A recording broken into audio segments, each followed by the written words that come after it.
AZAM is back.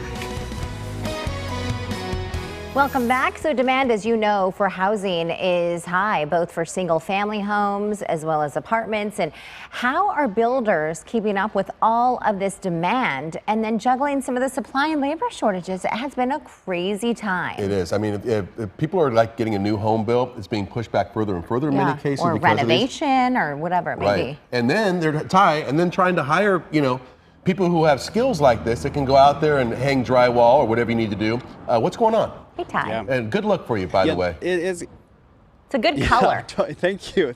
Yeah, this is good color. I mean, you're right. Yeah, I'm gonna see if I can steal this later.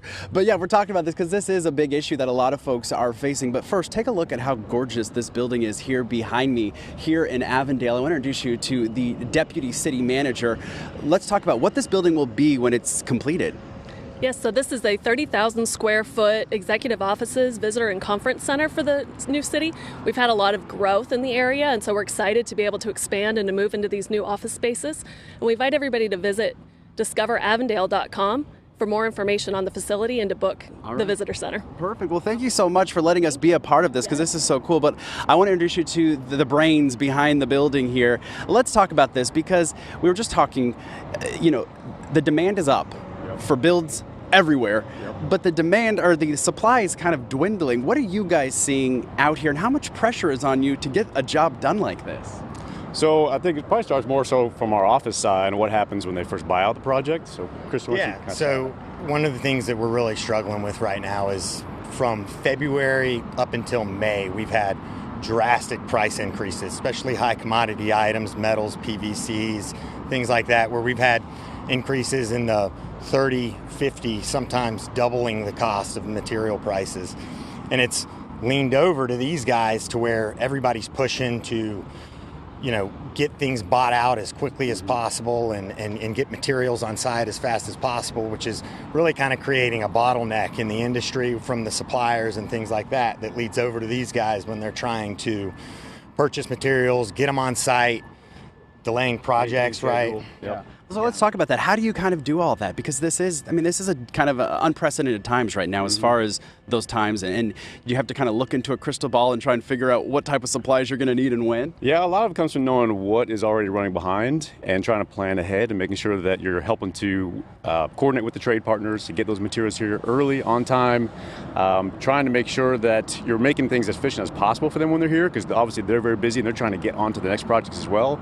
So it just takes a lot of planning, a lot of coordination to make it happen. And Christian, what about actual workforce? We've been seeing so many industries hit by not enough workers. Are you guys seeing that as well? Yes, we're seeing a huge substantial increase in labor costs right now, really just getting people on job sites. I mean, early on in the pricing phase, when we're just trying to get numbers from our trade partners, we're having guys saying, hey, we just don't have the staff. We just don't have the people to get on site. So it's really just being selective and trying to find those trade partners that have the time, that have the staff, and being able to factor in the cost for the uptick in labor. Sure. Yep. And Sean, let's talk about the pressure that's on you. I mean, because obviously, these all say going to be open fall 2021. Yeah. She wants her office. She wants her office. Yeah, she's ready to move in. Yeah. But how difficult is that for you to deliver? I mean, because obviously there's issues. Yeah. With any type of material slowdown or trades having issues trying to get staffing available, it definitely makes it a challenge. So all we can do is be persistent and try to make things efficient here so that when the crews and trades are here, that they're able to get the work done and we can get things open and ready for her on time. Yeah, totally. Christian, let's just say if someone has even like a small project that they're trying to do around the house, what are maybe some tips, some tricks that you could offer as someone that's been doing this in construction for these large scale projects? What would you offer? Yeah, I would say staying patience. Patience is a good one, but also just staying on top of your contractor. It's funny, I've got some renovations going on in my house right now, and it seems like they've taken forever. And it's, even though you're hiring somebody to manage the process for you, you still need to be involved, heavily involved, staying on top of those guys, asking if there's anything you can do, maybe finding readily, material that's more readily available than, say, a tile or something like that you picked out that might take 8 weeks to get in. Yeah.